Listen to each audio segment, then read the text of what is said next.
Buen día, les voy a hablar sobre la evolución histórica del GATT de 1947 a la OMC. Esta nace como un acuerdo, como una conversión de voluntades. Para 1948, fin de la Segunda Guerra Mundial, las economías europeas y asiáticas quedaron destruidas, provocando un desequilibrio muy grave en el comercio internacional. Por ende, vino a provocar una ruina económica mundial. La clave era la estabilidad y un cierto sentido de comunidad mundial, componente estratégico imprescindible para enfrentar los cambios. En esto de la evolución histórica surgieron varias rondas.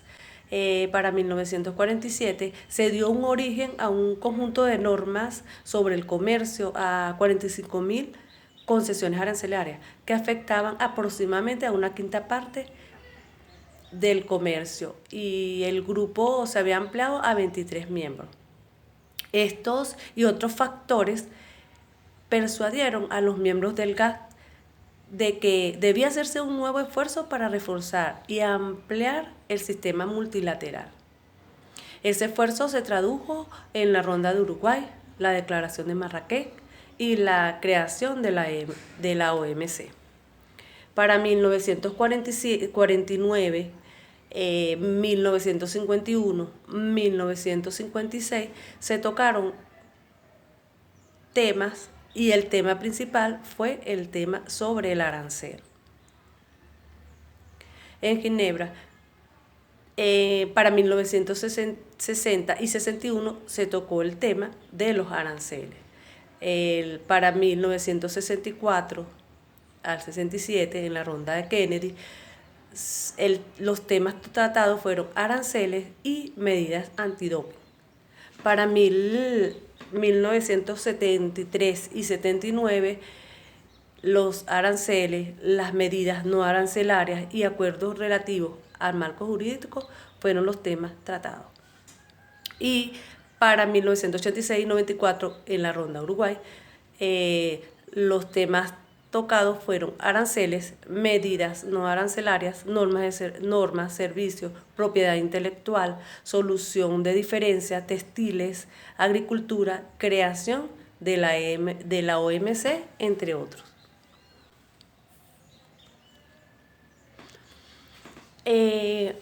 Hablando de la Organización Mundial del Comercio, para 1995, es la única organización internacional que se ocuparía de las normas que rigen el comercio entre los países.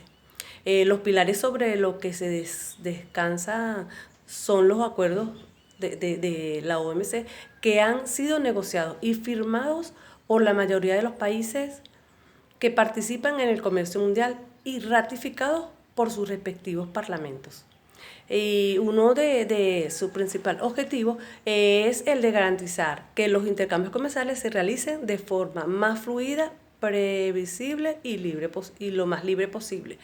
La OMC tiene sus principios, y entre sus principios nos habla de que los acuerdos de la OMC son extensos y complejos porque trata de textos jurídicos que abarcan una gran variedad de actividades, tales como la agricultura, textiles y vestidos, servicios bancarios, propiedad intelectual y muchos temas más. Ahora bien, todos estos documentos están inspirados en varios principios simples y fundamentalmente que constituyen la base del sistema multilateral de comercio.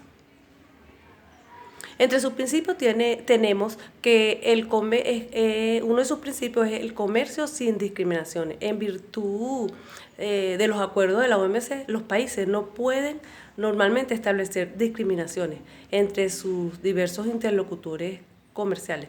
Si se concede a un país una ventaja especial, se tiene que hacer lo mismo con todos los países miembros de la OMC. Otro principio es el comercio más libre, de manera gradual, mediante negociaciones. Este consiste en la reducción de los obstáculos al comercio. Es uno de los medios más evidentes de alentar el comercio.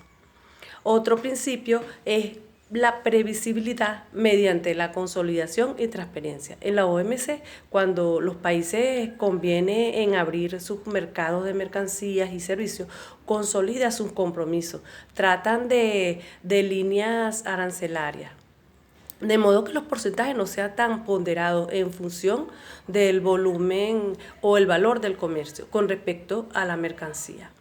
Estas consolidaciones equivalen a límites máximos de los tipos arancelarios. En algunos casos, los derechos de importación aplicados son inferiores a los tipos consolidados. Otro principio que encontramos en la OMC es la promoción del desarrollo y la reforma económica. El sistema de la OMC contribuye al desarrollo se dice que los países más ricos deben acelerar la aplicación de los compromisos en materia de acceso a los mercados que afecten a las mercancías exportadas por los países menos adelantados, y se pide que se les preste una mayor asistencia técnica. Otro principio que encontramos es el fomento de una competencia leal.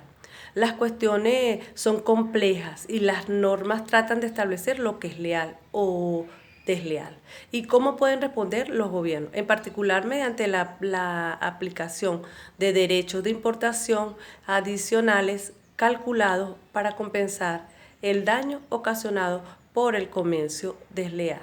Venezuela como país de menor desarrollo en la OMC, trato especial y diferenciado.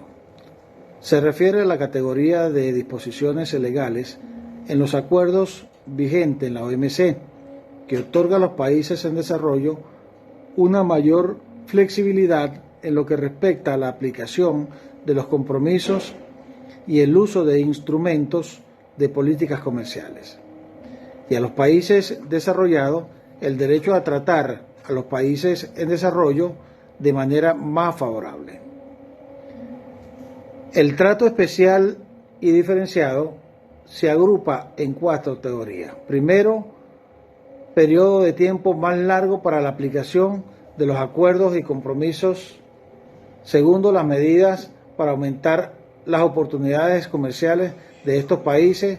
Tercero, disposiciones que exigen a todos los miembros de la OMC proteger los intereses comerciales de los países en vía de desarrollo.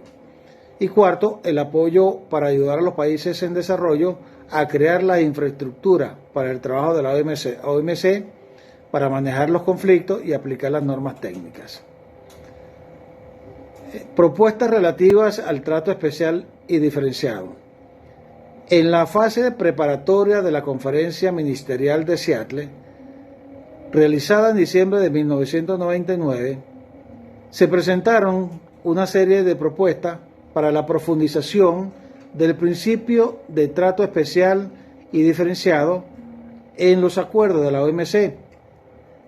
A continuación, vamos a presentar algunos de estos acuerdos. Acuerdos antidumping. Es la revisión de los criterios de importaciones mínimas y margen de subsidio o dumping por debajo de un nivel establecido para los países en desarrollo. Acuerdo sobre agricultura.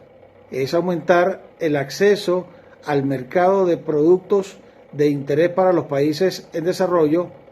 Atención especial a las preocupaciones no comerciales de los países en desarrollo y disciplina para prevenir el uso arbitrario de las restricciones a las exportaciones.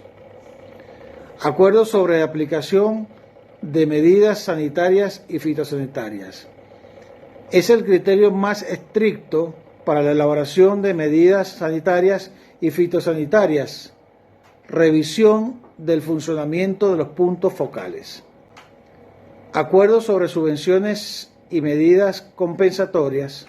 Viene a ser la revisión de los criterios de importaciones mínimas y margen de subsidio por debajo de un nivel establecido para los países en desarrollo. Acuerdos textiles y vestidos, que es la implementación de medidas positivas a favor de pequeños abastecedores, productores y exportadores de algodón. Acuerdo sobre el comercio GATT, que es el principio de liberación progresiva, no introducir modificaciones a la estructura actual del GATT, entre otros principios. Ámbito de aplicación del trato especial y diferenciado.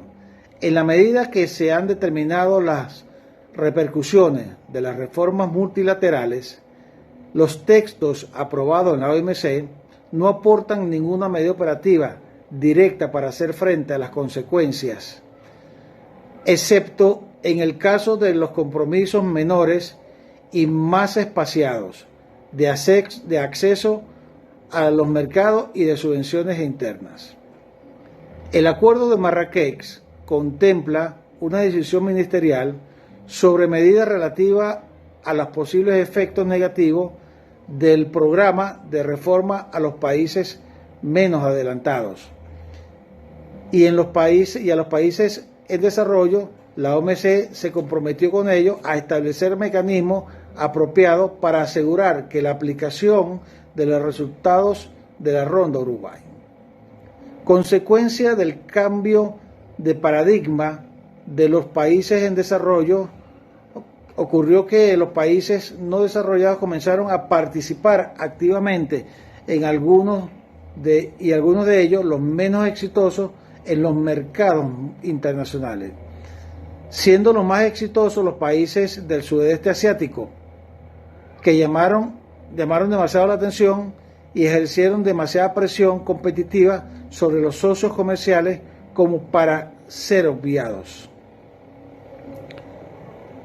Producto de esas economías en desarrollo, estos países pasaron a ser vistos como free rider, es decir, beneficios pasivos, concesiones políticas que habían hecho el resto de los países. Tenemos también que Venezuela, en el marco de las políticas comerciales del trato especial y diferenciado. Bajo este contexto, los países de América Latina y Venezuela, en particular, se enfrentaron a la necesidad de repensar su estrategia de desarrollo, primero para abandonar definitivamente aquellas medidas que han quedado obsoletas por la propia dinámica global, o que ya no están disponibles por efecto de la Ronda Uruguay. En segundo término, para estar en la posibilidad de contener las presiones hacia una mayor armonización de las normas en áreas que pueden colidar con la instrumentalización de políticas de desarrollo y en las políticas de negociaciones del legítimo derecho a generar incentivos para inducir a los agentes económicos y en especial a los empresarios a tomar decisiones que promuevan crecimiento y especializaciones.